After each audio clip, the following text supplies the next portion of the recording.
अच्छा, फ्रिक्शन को भी ना जानने से पहले फ्रिक्शन के अंदर छुपा हुआ एक कैरेक्टर है, उसको समझना बहुत जरूरी है। उस कैरेक्टर का नाम है नॉर्मल।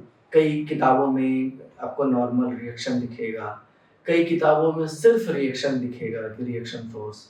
तो घबराने का नहीं, all are same. Normal reaction सब सेम। क्लियर?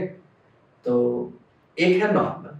क्यों नॉर्मल समझा रहा हूँ? क्योंकि फ्रिक्शन भाई से अच्छा, फ्रिक्शन की क्लास और डिटेल में एक अलग से वीडियो है, एक पूरा सेक्शन है फ्रिक्शन का, फोर्स का। थोड़ा सा ब्रीफ यहाँ भी दे देता हूँ, जिन जिन लोगों ने मान लो नहीं देखा है कुछ भी, तो शॉर्टकट में समझा देता हूँ। तो फ्रिक्शन का फॉर्मूला बड़ा सिंपल है। फ्रिक्शन का फॉर्मूला है mu mu into normal. Mu क्या है? म्यू म्यू है ना, यू में ऐसा डंडा खींच देंगे, म्यू म्यू बिल्ली जो बोलती है म्यू। ओके, तो म्यू है। म्यू कुछ नहीं है, म्यू एक कांस्टेंट है जो सरफेस के रफनेस की डिग्री बताता है, कि यानी वो बताता है कि सरफेस कितना रफ है या कितना चिकना है। जैसे आप मॉल में गए होंगे, है ना, खाना पीने खाने, फूड कोर्ट में जाते हैं, कई बार पोछा लगा हुआ रहता है होटल्स में, तो आप ऐसा ना देखो, वो साइन लगा देता है the floor is wet, caution. तो बेसिकली वो क्या कह रहा है, फिजिक्स समझने वालों के लिए वो कह रहे हैं कि भाई अभी इस एरिया का म्यू बहुत कम हो गया है, तो आपको फ्रिक्शन ये फ्लोर बहुत कम ऑफर करेगा, इसलिए आपके गिरने के चांसेस ज्यादा हो गए हैं। क्लियर?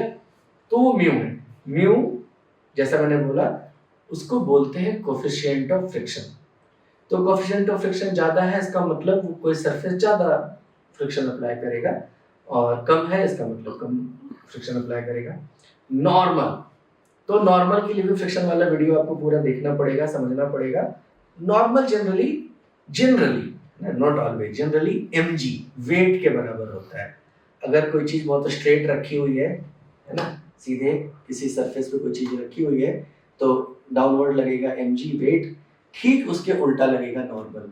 वैसे नॉर्मल भाई साहब वेट को जानते नहीं है, ये कहानी मैंने किसी और वीडियो में बहुत अच्छे से समझाई है ना, दोनों एक दूसरे को जानते नहीं है। इवेंचुअली यहाँ पे दोनों इक्वल एंड अपोजिट हो गए हैं। तो नॉर्मल की एक ही कंडीशन है, उसने एक ही कसम खा रखी है। क्या कसम खा रखी है? नॉर्मल ने कसम खा रखी है कि मैं कांटेक्ट सरफेस के परपेंडिकुलर लगूंगा। इतनी बात जिंदगी भर याद रखना। नॉर्मल क्या कहता है? कांटेक्ट सरफेस ऐसा है तो ऐसा लगूंगा, ऐसा है तो ऐसा लगूंगा, ऐसा है तो ऐसा लगूंगा, ऐसा है वर्टिकल है तो ऐसा लगूंगा। जहां भी जो कांटेक्ट सरफेस है, दो ऑब्जेक्ट के बीच का कांटेक्ट सरफेस, जहां भी जिस भी एंगल पे है उसके 90 डिग्री पे मैं लगूंगा, ये नॉर्मल है।